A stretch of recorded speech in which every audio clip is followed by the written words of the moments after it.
we're ready to start here. So a good morning and good evening, indeed, possibly good afternoon to everyone who's attending today's conversation. And as you'll be aware, the RAD has a very special anniversary this December of 100 years. And our online discussion today is really inspired by our commemorative book, the Royal Academy of Dance, celebrating 100 years. And it seems like a lifetime ago now, but it was a year ago next week, which marked the 1-year anniversary of the official launch of the book itself, which was at the Victoria and Albert Museum. Today, with me, I have 3 very special guests who have been part of the fabric of the RAD. And in our discussion today, we're going to talk about how the RAD has shaped their lives and careers, and indeed how they have in turn helped shape the organization. So before we get going with our discussion, I'm just going to do a very short introduction of our guests today. If you could see their lists of accolades, I could spend an hour talking about each one. So I'm giving you a very brief whistle-stop tour of their achievements and a little bit of information about who they are. So we'll start off today with Leanne Benjamin Obe, and a member of the Order of Australia. And Leanne began her ballet training in Rockhampton, Australia with Valeria Hansen, and then subsequently went on to train at the Royal Ballet School. And it was at the Royal Ballet School where she became a Genée gold medalist. Upon graduating, she proceeded to have a very illustrious career and was indeed a principal dancer with 3 of our international ballet companies. And she is now coaching pre-professional students and working with a number of international ballet companies as a coach for their principal dancers. Another thing that I believe is very close to Leanne's work is that she's a patron of the Tate Memorial Trust, where an annual award is given in her name to support young Australian and New Zealand dancers to train in the United Kingdom. And indeed, there are very many of them, as we're all very familiar with. Our next guest is June Christian, a fellow of the Royal Academy of Dance and RAD Examiner. And June began her training at the Arts Educational School in both Tring and London. She was principal of her own school in Oxford for many years, and she had pupils from that school who were invited to take part in training sessions, assemblies, various RAD seminars, and many of her students went on to vocational schools and became indeed members of companies and indeed RAD examiners as well.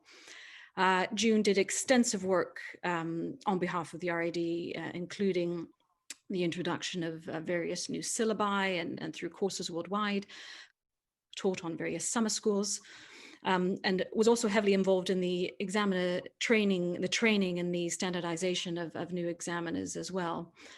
She held positions at Bush Davies, Lane Theatre Arts, and was deputy head of Elmhurst School of Dance. And we'll, of course, learn lots more about all the wonderful things she's done through our discussion today. And last but not least, joining us from Australia, late in the night for her here, is Audrey Nichols, again, fellow of the Royal Academy of Dance and also having the Medal of the Order of Australia. And Audrey began her early grades training in Townsville, Australia with Gwen Hardy and Anne Roberts, and then moved on to full-time training in Sydney. And she became a professional dancer at the tender age of 16, which seems so very young now. And I believe it's the Australian ballet, but it was then known as the Borovansky, I hope I said that right, ballet company. And she also danced as a principal dancer with the Rambert Ballet when it was indeed a classical company in London. Audrey ran her own school with Eve King. It was a full-time school for 40 years, entering candidates from pre-primary to solo seal.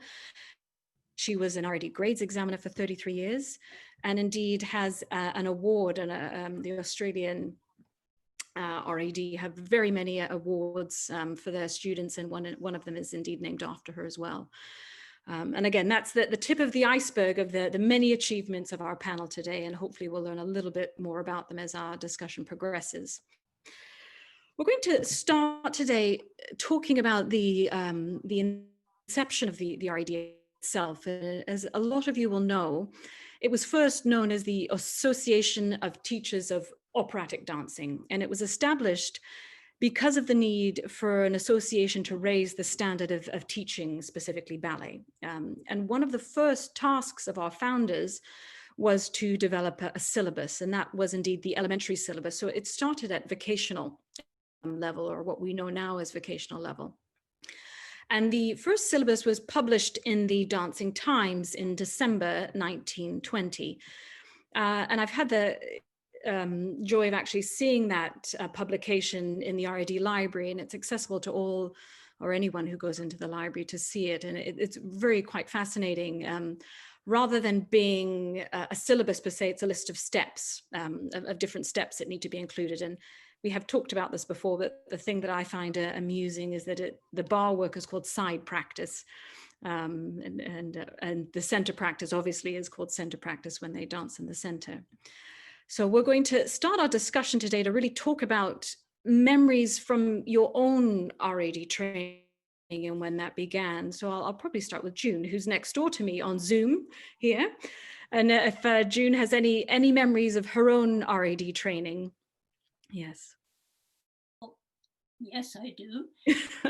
Very many years ago, I remember we had little white tunics that we wore, and it was very, very important that these were absolutely spotlessly clean. We had to have satin ballet shoes with ribbons, and they also had to be spotlessly clean. But my actual training was at my educational school on a once-a-week basis. And then when I was 12, I went on to Tring Park, Cone Rickman College as it was then, and became the Arts Educational School, and now Tring Park. And I remember taking exams in cold church halls with the snow coming in underneath the door quite often. But perhaps one of my biggest memories, which is not a good one in a way, was when I took my grade 3. And the teacher that we had then promised us all some sweets. Well, of course, it was wartime, and sweets were not available easily, and we were all looking forward to this.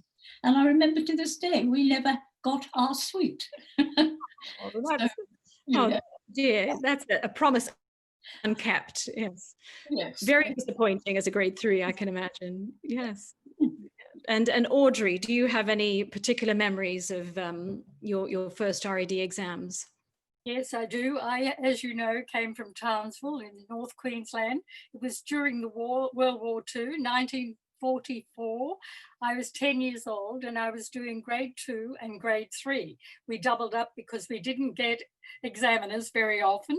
And we had an army, a big army of the Americans there, but the whole town was taken over.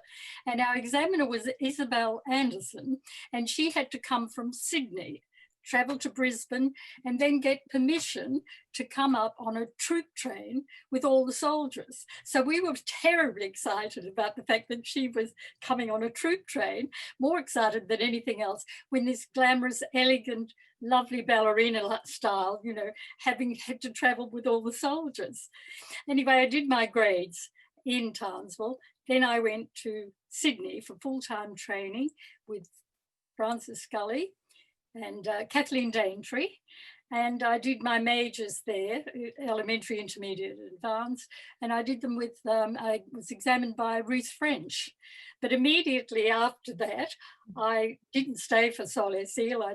I auditioned for the Borovansky Ballet Company, and so I started my professional life then and continued later on. So it was really, my whole training was all through the RAD, and I feel I've been part of it for so long, from the age of 10. And that's quite similar for you, Leanne. I understand you started at an RAD school. Yeah, I did. Actually, I went to a little ballet school under the teacher of Jan Moore when I was very young, and I know I started my ballet lessons there. But then I moved on to Valeria Hansen, who was, developing a lot of great classical dances at the time. But she absolutely loved the connection of the RAD and London And I remember, I remember more the smells and the feel of the days. I don't remember who my examiners were. Oh, I've got a little buzz there. But I do remember in the mornings, I was greatly excited and a little bit nervous to go into the lessons, and I'd have steak and eggs in the morning because I come from the beef capital of Australia, being from Rockhampton, which no one would do anymore. And I remember just getting well prepared. Hair had to be right, the little outfit, shoes had to be clean. And the thing I remember more than anything is that little bell. The adjudicator, or what, the examiner, was sitting inside the room. The little bell would go, the door would open, and I'd be sort of gently pushed through that room, all sort of a pack of nerves wanting to do so well. But once getting in the studio, I always found the examiners were so kind and warm, and they always put me to rest. So I ended up doing all my exams right up to advanced in Australia before coming to London. I don't know if you want me to talk about that yet, but where I then obtained my solo seal at the Royal Academy of Dancing headquarters. Oh, wonderful. Yes, we'll have a little chat about the exams later on, but that bell is still here. We still use the bell. I don't think it'll ever leave. I mean, it does put a little girl to attention. I have to say, it makes you feel right. Now is the moment, and it's my moment to take that room like you would to take the stage. Oh, absolutely. Yeah. That is absolutely true. Thinking about the syllabus itself, were there any particular dances, Leanne, that you remembered, or any exercises you remembered? Oh, I do. I remember the Birdcage Dance, and I have no idea what grade that was. June, could you tell me, or Audrey? Grade one. Grade one. Fontaine syllabus. Oh my God! I remember that little lovely little polka and the bird cage and looking at the bird. And I think the reason I remember the Birdcage Dance is that I was always someone that wanted to dance. You know, I didn't mind doing the exercises and working hard. And I think that's what the RAD does for children, is that it gives them a sense of achievement by going up through those years. But when you get that opportunity to do a little solo and perform, that's when I would come to life. So I think it's important to do those little dances. It's certainly that opportunity, or sometimes I say to my students, to be the soloist. This is your chance to show what you can do. And it is a bit of a RAD history, that dance. It's quite iconic. I think it brings back very many happy memories to many dance students. June, you had spoken the last time we spoke about mime and about that being part of the RAD syllabus. Yes, I remember we had mime, and we had gestures, and we had musical appreciation, and they were very important parts of the syllabus. And I really enjoyed teaching the mime, and was fortunate enough to do some courses with Pamela May, who was a great person in mime. And I think it was the gestures also were very good, because they told the children what was going on in the ballet when they actually went to see the performances. And I was really very, very sorry when those things were taken up. The music, in a way, was carried on, but in a different format, because they had to listen to the music, recognize the time signature, and beat the time signature. And for some children, that was really quite difficult. And it was interesting watching their development through it. But the mimes were taken from, in the different grades, either a fairy tale or a nursery rhyme or their own little story as the progression went on. But it was very good to see the children's own artistic development having been drawn out within the mimes. So they were good. Interestingly, I was speaking to the panel about this earlier, but my mother took RAD exams when she grew up in the United Kingdom in the sort of early 50s. And the things she always tells me she wasn't very good, but she did get her grade 2, and she always the thing she remembers the most is the mime. And she said to me that was the part I was best at doing. And I remember doing my mime to Simple Simon and being good at that. And my teacher telling me I did it well. And it's quite interesting what people remember. Audrey, do you have any parts of the syllabus, particularly, you know, in your teaching and or even being in a student, that you have fond memories of? There's always pieces that stick in the mind, aren't there, that we can't ever forget? Well, I love battery, you know, I really love battery. And I can remember there was and June will know this, there was on a diagonal brise telemark, and you had a combination of beats that came across on the diagonal. I enjoyed all of that, and brise volley and sieste volley. But the one step I can remember learning was the grand jeté entraînant. And I thought that was wonderful, a big leap into the air, big turn in the air, landing on one leg in an arabesque. And it was so powerful. And I can always remember loving the elevation and the beats. As regards the dances, I always loved the 2 dances that we had in the advanced exam, which was the polka or the waltz. So yes, mainly I loved very quick study. And I think Miss Frances Scully was very much for feet. She was always working so hard on our feet, and just I adored the beating. Those They're my memories interesting of my training. When you're talking about steps that we used to do, I always remember pas de bruit à 5 and 4 pas. Oh, yeah. Yes, that's right. It's a very unique, it's a very what they used to say RAD step, but very beautiful, very worth teaching now, very you know, with a sort of terre à terre, very artistic step, very intricate. But that just reminded me of that when you were talking about the brise telemark. Now, sort of moving on, we started to talk a little bit about examinations. You know, they're an integral part of the sort of RAD training, and for certainly many students around the world. And the very first RAD exams were held in the spring 1921. And I understand that the work was set by Edouard Espinosa, and the illustrious panel at that time was the founders of the RAD, Adeline Genée, Tamara Kasavana, Lucia Comani, and Phyllis Bedell. So if you can imagine having not 1 but 4 people adjudicating you, it's perhaps even more pressure or even more chance to perform, however way you want to look at the situation. So thinking about, I know that both Audrey and June have had very long and illustrious examining careers, and indeed June is still examining, which is wonderful. Can you remember, Audrey, when you first trained as an examiner, and when that happened? Yes, well, I became an examiner in 1973 in the November, and I was trained by June Christian, who was, so she became my mentor and a very close and dear friend. And, you know, her training was, you know, she gave me confidence, secure that I could go on to examine to this day. The other group with me was Tina Stewart and Patricia Sale, Shirley McMahon, and of course you bond so much with the people that you train with, and so they also became wonderful friends.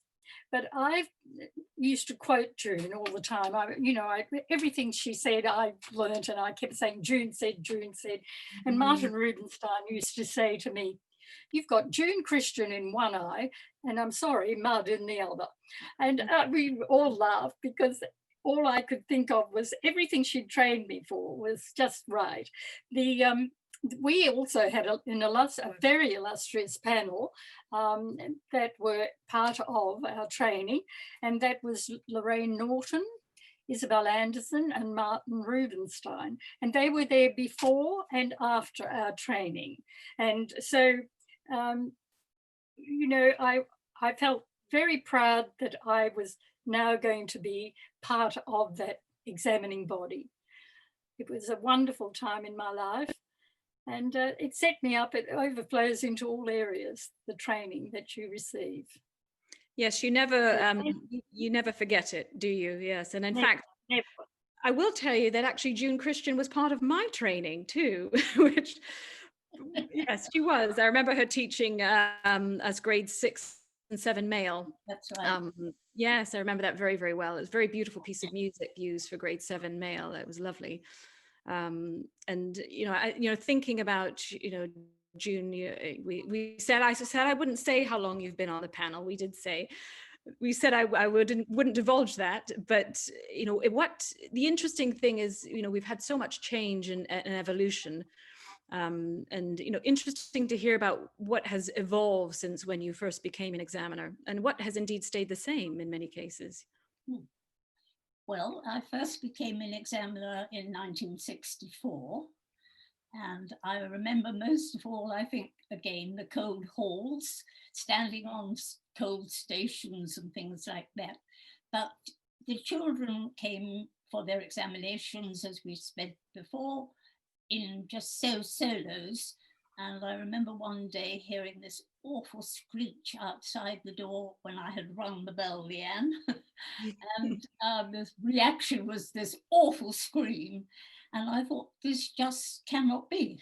So I broke all the rules and went outside and talked to the child and took her by the hand, brought her into the exam room, sat her on my knee, chatted to her for a couple of minutes, and then off she went and she did her exam, and she did it very well. So that was nice, and that's always been a good memory. But what else have we got?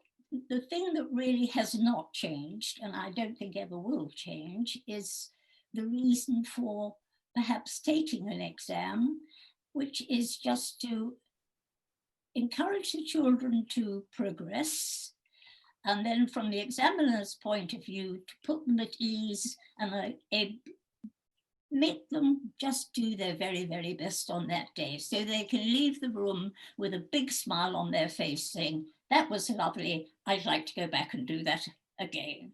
And I've always hoped that that's perhaps how children have left the room when I have had them to examine. Yes, and I think I think Audrey would agree in her experience examining. That is the thing we wish the most for all candidates. So hopefully, Leanne, you felt you obviously wanted to do an exam again because you kept taking them, so all the way up to yes. As I say, they were always very warm and very welcoming. It's just the pressure some children put on themselves, which is just natural. It's the same for school exams, any exam, anything that we have a goal for, we're going to feel slightly nervous about. And it's not always a bad thing. Good things can come from nerves as well. Yes, and I'm sure that, I always say adrenaline and nerves are a natural part of the body reaction. Life, and it means you care, and it means you want to do it, and it's trying to make it into a positive and say, even I'm sure you could tell that you probably had the same feelings in your entire career. And we always need people like June and Audrey to be there, to be that cushion, to say it's going to be okay, and it's just wonderful to hear them speaking about this. Yeah, it is, and it's a lot has evolved and a lot has changed, but I do believe the core aspect of why we have exams and how we conduct them and what they're for and what we want students and candidates to get out of them has remained the same. There's a lot where we talk a lot about sometimes the dress code, I say in inverted commas, but I suppose, June, you could tell us how that has evolved in over time. Yes, well, we always have to wear hats and gloves, and the way we actually took the gloves off our hands and laid them on the table was all part of my audition when I went to become an examiner. But I do remember going to Switzerland one day and having to wear this hat, which I didn't enjoy. And I took it off at lunchtime, and the child that came in after lunch said, "Oh, you haven't got your hat on." And apparently the teacher told me afterwards But this child and all the rest of them in the afternoon was so disappointed because they weren't going to be able to see Miss Christian with her hat on. But it gradually relaxed and we were able to wear trouser suits, but they had to be trouser suits. We weren't allowed to wear just trousers and jackets which were not actually matching or something like that. And then of course now it's definitely smart casual wear, but very much more relaxed than when I very first started examining. Yes, I quite like the idea of wearing a hat myself. I would have enjoyed that. I think I may start it again. Who knows? Watch this space. I may reinvigorate the trend. Yeah. So we were in the discussions that we have, Audrey. There's always, I don't know if you have the problem of cold church halls in Australia. It's much warmer there. But I can imagine that the trousers were very much welcomed. Yeah, in that situation. Yes, most definitely so. And then Audrey as well, can you think of how things have evolved and perhaps changed? We had talked about, interestingly, about candidates coming in one by one. Was that still the case when, I know it probably was the case when you were dancing, was that the case when you were examining? No, not when I was examining. But my children, my own daughter Elizabeth, and she was examined by Isabel Anderson too, funnily enough, her very first examiner, and she went in, and that would have been in 1960, in the 60s, 66s, and or a little after that. So she always went in on her own, but then it very soon came into twos and then the four. So that was while I was teaching that happened. And then, of course, by the time I became an examiner, we were into the fours by 73. So, well, you know, examining, you have lots of challenges and lots of amusing things that happen to you. I don't know if you want to talk about that, or, but it is. You know, the challenges are that you have to, you might set all your marking sheets ready the night before, then you arrive the next day and in comes the first one and it's incorrect and the teacher has changed your schedule, and that without permission. So you're almost crazy trying to find what's happening. Things like that, and carrying your own, we used to have to carry all our own paperwork, all the certificates and all of the paperwork, and then we would leave our reports at the end of each day. We had to write a report, of course, and you wouldn't get to bed till about 2 o'clock in the morning, I would think.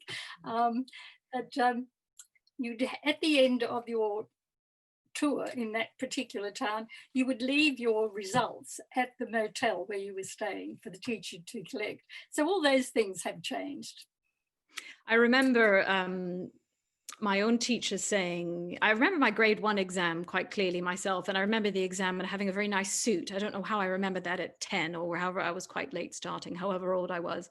But I also remember my teacher saying that the examiner is going to post the results, and that we should, yes, it seems like a different world now, but and we would get them in so many days. Audrey, you had a wonderful story you told us the other day. Oh, I say wonderful, it was quite amusing, about getting stuck somewhere. Well, I've got a couple of stories actually. That one, you know, when I think about that one, I was in Bendigo, you know, cold church hall, and outside was the rest area, which was in a fence all the way around, and it was a tall, high fence with a gate. The teacher said to me at the end of the day, I would like to go down and book a table for our dinner. All you have to do is follow down. And I said, well, I'd like to go to the restroom. She said, well, then come on down. So I went in through the gate, closed the gate, went into the loos and getting organised. And I heard clonk outside and I thought, oh, what was that? I came out and the caretaker had come and locked the gate. And it was a high fence. And of course, as June has just told you, we dressed quite differently then. You had a dress or a skirt, high heel shoes, you had a handbag, you had your briefcase. So I thought, what am I going to do? So I just took my shoes off, threw them over, threw the briefcase over, climbed the fence, and jump down on the other side. So I always laugh because quite often I go through Bendigo and I still see that same place. But I do want to tell you about Calcutta Airport. I did arrive there. It's a small country dairy farming town, and I arrived and got out of the plane and went in, and there was only one person manning the airport. I noticed as I came in that the one taxi had left, and I went in waiting and thinking the teacher was to pick me up, and she was not there. So I said, look, I'll have to wait until she arrives. And he said, well, look, I'm also a dairy farmer and we have our milking at 4 o'clock. I have to leave, but I'm happy to leave you. I will show you how to lock up the airport. And if you just sit and wait for her, and then if the phone rings, please don't answer.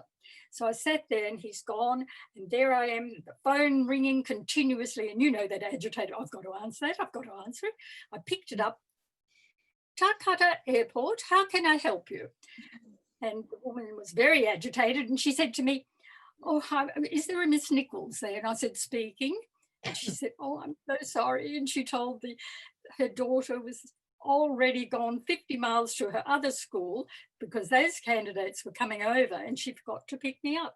She said, well, I will come and get you. And I said, oh, that's very kind of you. Thank you. She said, but would you mind waiting for another hour while we complete our milking? So I sat and waited. So it was really, there's so many funny things happen to you and some lovely, sweet stories. Yes, I think we always say, expect the unexpected when you examine. Always expect the unexpected. Yeah. Absolutely. Leanne, you had a lovely, you were talking to us about your solo seal and that you had done that when you arrived in London. So you'd done up to your advanced in Australia, and then when you were at the Royal Ballet School, received your coaching for your solo seal there. And I believe you had a very special person coach you, I understand. Wonderful Phyllis Bedells. And of course, I didn't realize who Phyllis was at the time. I just thought, who's this lovely lady that's coming in to teach me from the Royal Academy of Dancing? It was such a privilege that she would, drive to the school or come into the school to see me through my paces. And it was a really, really wonderful experience. And then going on from there, I also had the opportunity to work with Julia Farron, who was also became the president of the Royal Academy of Dancing. And that was, I know I'm going on now, but that was for the Genée. And I just can't believe the luck that I had to work with two incredible, they were both baby ballerinas, and they were both people that went on, had an association with the Royal Ballet School and, were very, high up in everything that was going on at the Royal Academy of Dancing. So as we always say, there's so much connection with dance and, teachers you work with. I worked with Julia Farron at the Royal Ballet School, and then she then went to work for the Royal Academy of Dancing, and the connectivity is just incredible in the world of ballet. We talk about possibly June and maybe Audrey having examined me when I was back in Rockhampton. I'll have to look at my old sheets. Have to go through my archives and see what names it as a body. Yes, hopefully they gave you honors. That's what we're hoping. Yes. Yeah, they did. They did. No, it was a wonderful experience. And then I did go on and do my my solo seal at the headquarters of the Royal Academy, in that very famous room, which now obviously going into new headquarters, but there was a curtain at the back, and still there. Yeah. Waiting. Again, it's about the feeling and the smells and that whole thing of how will I do? I hope I do my best, and then going into that room in front of the your examiners at the time. So, yes, I mean, indeed that room is still used for vocational exams and some graded exams. I've been there to, examine or be part of adjudicating there now as well, on the other side. So I know exactly how it feels to be behind that curtain and come out of the panel. Yeah. And the smell, I think people will always tell you the smell is still the same. It's quite interesting that the room has a lovely very special ambiance. I always say there's lots of ghosts in the room in a very positive way. Yeah. There's so much history in the walls of that studio, I think. And you can feel it when you're in there dancing and adjudicating. Yeah, it's a very, very special place to take exams.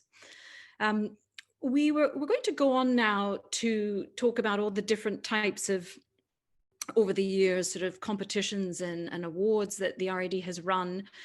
I know there's in Australia, they have many different types of awards to sort of incentivize and recognize a young talent. And as I had mentioned at the beginning, one indeed is named after Audrey Nichols herself as well. And we'll have a little chat about those perhaps a little later, but the one I'm going to focus on now is the flagship competition for the Royal Academy of Dance, which is indeed the now known as the Fontaine International Ballet Competition, but for many years and from its inception was the Genée International Ballet Competition.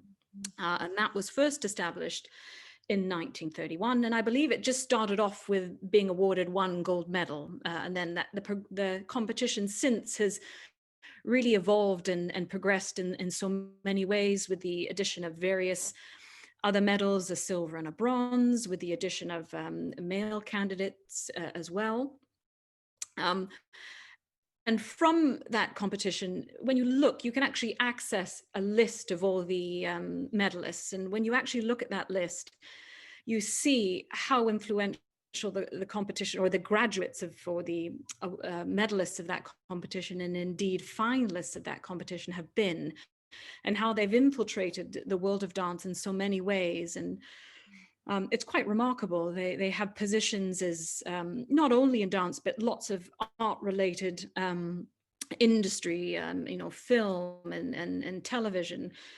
So many principal dancers, or indeed dancers of companies, teachers, administrators, dance critics. It's quite incredible when you see how the threads have gone out into the community.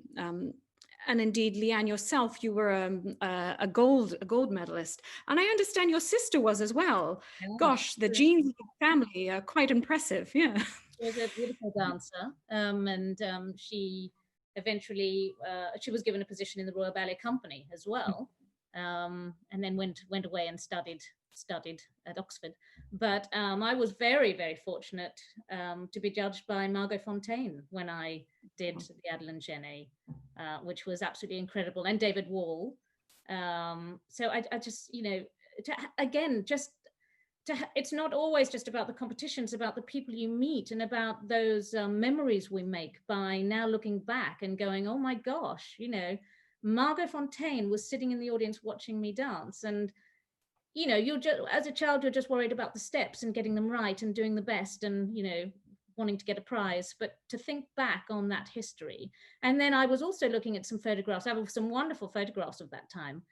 The year and the next year, when I went back to present the award or give the award to the next winner, I have a picture handing the medal from my time to Kenneth Macmillan, who must have been judging the following year. So, and then you just think, oh my gosh, and then years later going on to work with Kenneth. So again, it's that whole connection that the RAD has given us, that platform to meet people as well. Oh, it is. And, going back a little bit to the traveling that, going back to the exams and the traveling that June and both Audrey have done as examiners, it takes you all over the world, doesn't it? And you meet so many people and so many schools. And for a lot of places, they have exams only once a year. I hear in the United Kingdom, we have 3 sessions of exams a year, but more frequently, a lot of countries and centers would have 1 session of exams a year. And it is a big event. It's a lot of, speaking with a teacher's hat on, it's an awful lot of preparation. And, sometimes you're at a school for 10 days. I think that was, and even longer with some particularly big schools. It's something, we could talk about perhaps a little bit later at the end of the discussion, but relating to what you're saying, Leanne, about the threads of connection that go through, and it's all coming back to the RAD, but how it connects everyone in the industry somehow. Mm, yeah.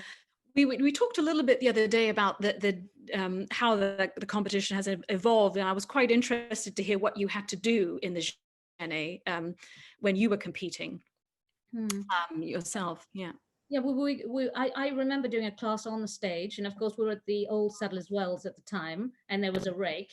I'd never ever in my life danced on a rake, so all of a sudden on the day, there you go, having to change your weight balance, etc. So that was a little bit nerve-wracking. But there was a set variation, and I remember I think we had the choice of two variations, one more classical, and one with a little bit more demi character in it. That's what I remember. I could be completely wrong, but I do remember and looking at pictures of me in a little sixth position with my arms as such. And I remember reading what they wrote in the paper about the fact that I was able to bring some personality to the little variation, but it must have been a set variation from the RAD that we were allowed to perform. I remember it was charming. And again, given that opportunity, not just to do class, but to have the opportunity to do something new and something different that wasn't necessarily someone that you had to compete against if you were doing a classical variation from one of the classics in a company. You could make it your own by not looking at a ballerina performing, one of the big repertoire pieces. So I think that was great. I don't know how that works now with the Genée. Yes. I mean, I think it has, I believe I understand yours was only one day, wasn't it? It was a sort of a day of, and now it's sort of evolved into a 10-day event, so to speak, with coaching. And I think that part of it is incredibly valuable to young participants. They have 5 days of coaching and they come with a prepared classical solo and then a solo of their own choreography, or indeed that someone has choreographed on them, which tends to be more of a neoclassical nature. So they have that ability to show contrasting styles and versatility. And then Lynn Wallace, I can't remember exactly the year when she had brought this in, or she had brought in the dancer's own choreography, and it also introduced the idea of having a commissioned choreographer work with the young competitors over those 5 days to either develop a piece of choreography or indeed teach a piece of choreography on them.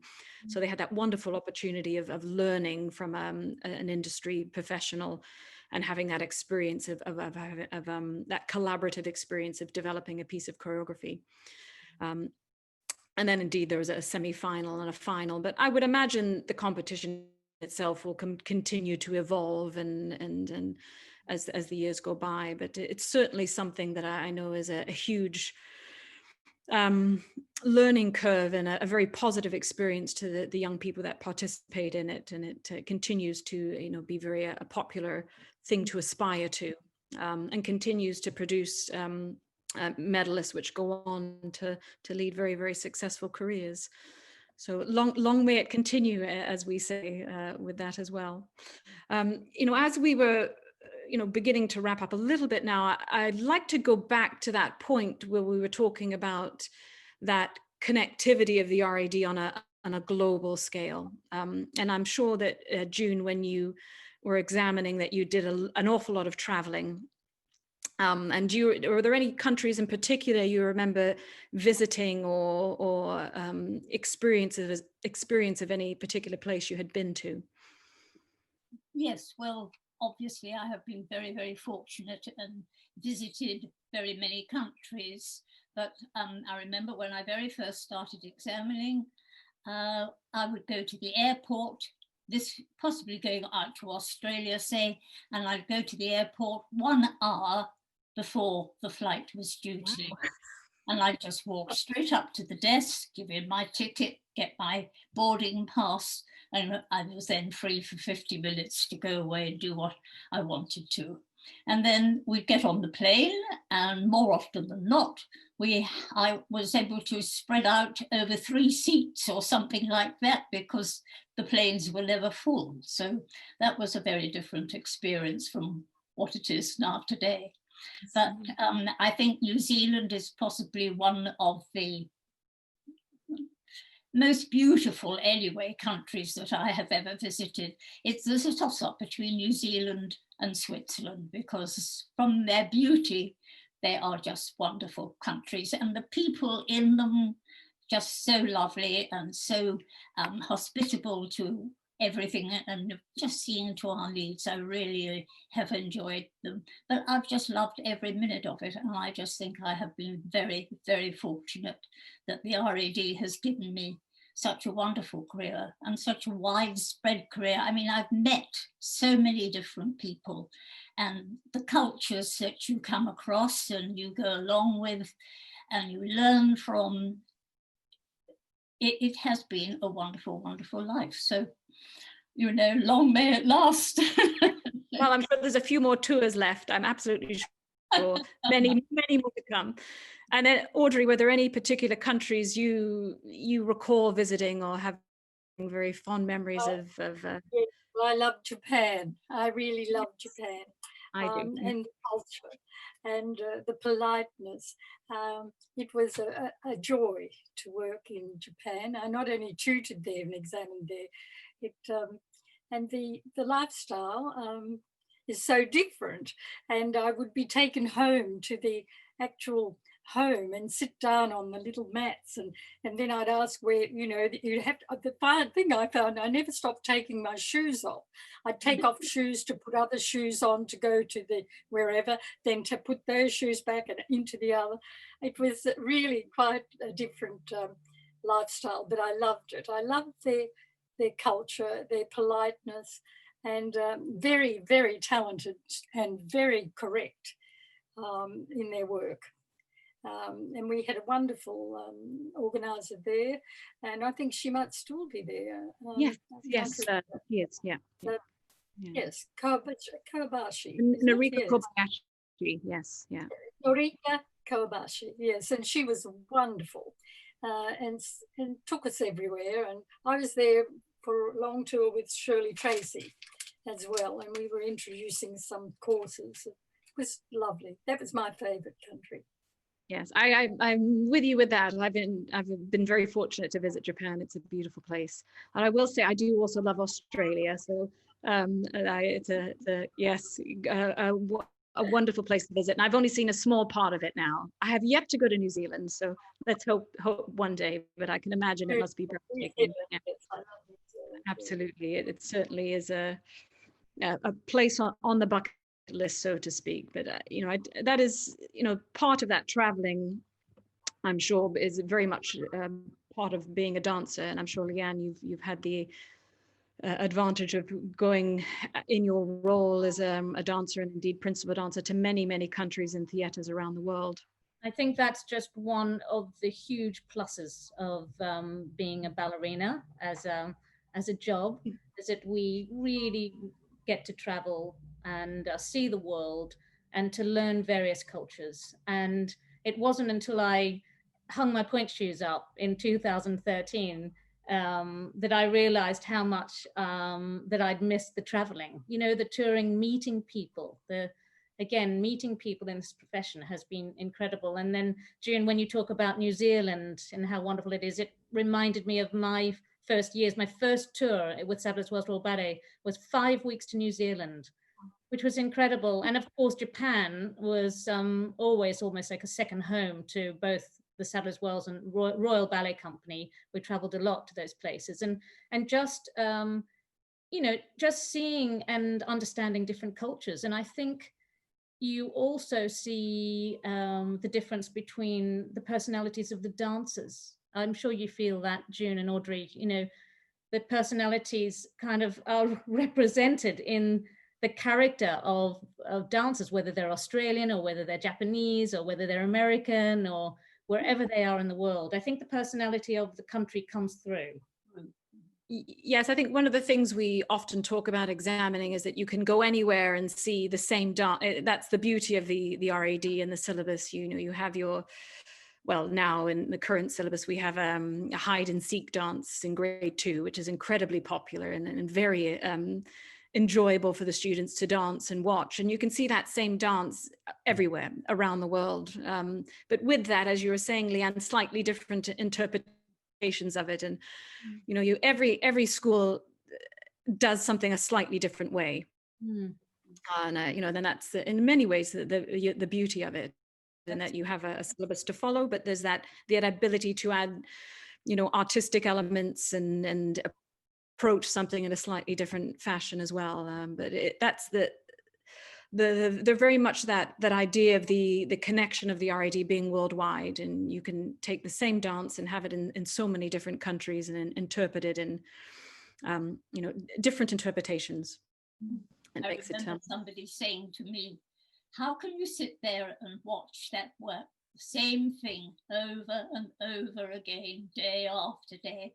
And I said, it's not the same thing at all, because every time the door opens and you get the children coming in, they're all different. And so, as you say, the cultures are different, and the whole interpretation of what they are actually doing is individual to them.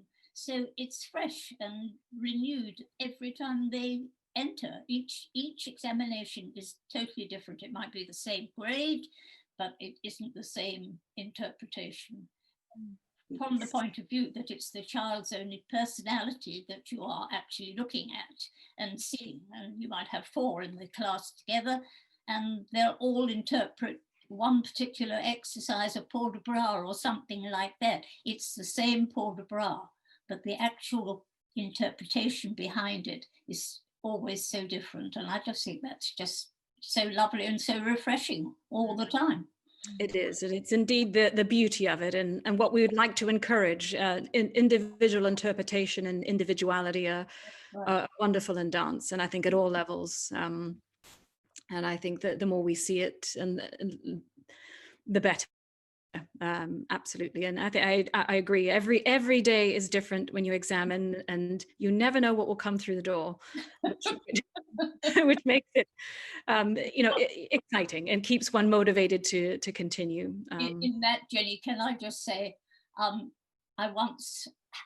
was my own pupil actually, and it was a primary, and I opened the door to let her in when the bell rang, and she ran in, gave her, as we had to do in those days, her report to the examiner, and ran straight out of the door on the other side. That was her exam, running in, running out again. Did you get her to go back in? Did she go back in? Did you promise her sweets, June? Did you promise her those sweets? No, I hadn't promised any sweets. Perhaps that was the problem. And the other thing I'd love to add is the magic of dance is also the music.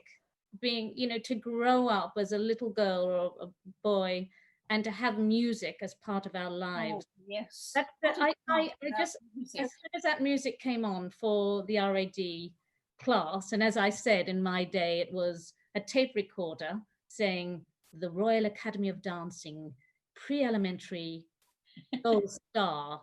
So I thought it was gold. We laughed about this the other day, didn't we, Jennifer? Yes, we did. So to this day, I thought it was gold, not girls. Girl, yes, it's that because of the English accent. So, you know, there's a puzzle that was solved today. Yeah, that was lovely. And the interesting thing was the part you remembered. I know you remember the steps for the Birdcage Dance, but you remembered the music. And you could sing it, and you were singing it correctly. I will say it was all correct, and the music doesn't leave you. And as soon as you hear it, you may think you've forgotten a particular part of the syllabus or dance, but I always think the moment you hear the music, it comes back to you. It comes back to you, and it's lovely with that. Just before we close, I didn't mention this at the beginning, but I did want to tell everybody, Audrey, that indeed you, for up to last year, you had not hung up your dancing shoes, and that you were indeed still performing with the Australian Ballet up to 2019. Is that's true, is it not? Well, it is. You know, I've had a wonderful time, you know, in the mature age of having all the small character roles in, you know, the Nutcrackers. One is with Sir Peter Wright's, and Graham Murphy's The Story of Clara Nutcracker. Stephen Baines did a version of Raymonda. You do the Countess, and then Mother of James. And in La Sulfide. So, you know, and the thing I love about it more than anything, that you're up close with all those wonderful dancers, and they, you know, they push all the boundaries today. I mean, the standard and the technique is wonderful. And to be part of it and up close is really very rewarding, and I love being there. But as you say, I was performing right up on tour with the Australian Ballet as a guest artist. That's a big word to say, the guest artist. I'm no longer doing pirouettes or Giselle or anything. I'm there as a golden oldie, and I've loved every moment of it. So maybe with all the things that have happened this year with COVID, we don't know what ballets are ahead, but I think I will be hanging up my boots. Oh, I think there's one more year. I'm sure there's one more. I'm sure you must have the record of the longest career. I'm sure. I can't imagine anyone beating it. It's wonderful to have such a, you know, to continue your involvement. I remember you telling me that a couple of years ago, and I thought that was just incredible. Oh, And was it you who still did a bar every day? Someone told. Do you still do it? Someone. Yes. Well, I have to keep fit, but I've had a bad year this year because I had an injury. But yes, I always do Pilates, and I always go to Pilates 3 times a week, and I do a ballet bar in the morning. So that's kept me fit. Well, it's part of it. That's the thing. When I left the company as a dancer, that was the thing I missed most, to wake up in the morning and not go to class. I missed that so much. And so I continue to do that. Oh, that's I'm not doing I'm not on point. No, you've left that point. That's okay. But I'm sure there's an inspiration, hopefully, to many of the people listening on today. And, you know, a good thing to do in lockdown. We're still in lockdown here in the United Kingdom, unfortunately. So good. I know things are looking good in Australia. My fingers are crossed. In Melbourne, we've had a bad time. But anyway, we're going through it. We've done well. Good. Yes. The dancers resolve. Yes, as they say. Sort of looking ahead to the future now of the RAD, and as many of you will know, we are hoping to move into new facilities in Battersea in the summer of 2021, all going to plan.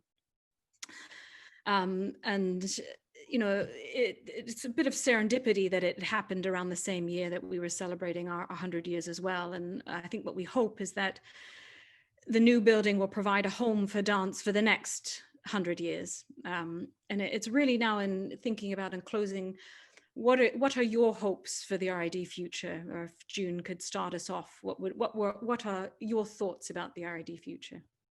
Well, I really just hope that standards will continue to be held and improve, and that the work will be spread as wide as possible. I mean, it's marvelous to see how many countries are now being examined, well, not examined, but we visit for various reasons of dance. And when I started, I think we went to probably around about 17 countries, and now what are we up to? Are we up to the... Oh gosh, I think we have members in 80 countries. I'm not sure we examine in all of them, but it must be close to 60 or 70 different countries. Absolutely. And when you think of some of them way out and not having very much really to be able to do, but those are the people that will go to far lengths to manage to get things. I remember a story about the Zimbabwe children, and they had these shoes, and they were just a whole lot of shoes, and they just had to wear them. They were satin shoes, fortunately, but they would put them in water overnight to shrink them so that they fitted each child. And, you know, when you think of those things and how difficult life must be for some of those countries, I just hope they already keep spreading out, because it is such a joy that they take to those countries. Yes, I agree with that. And Audrey?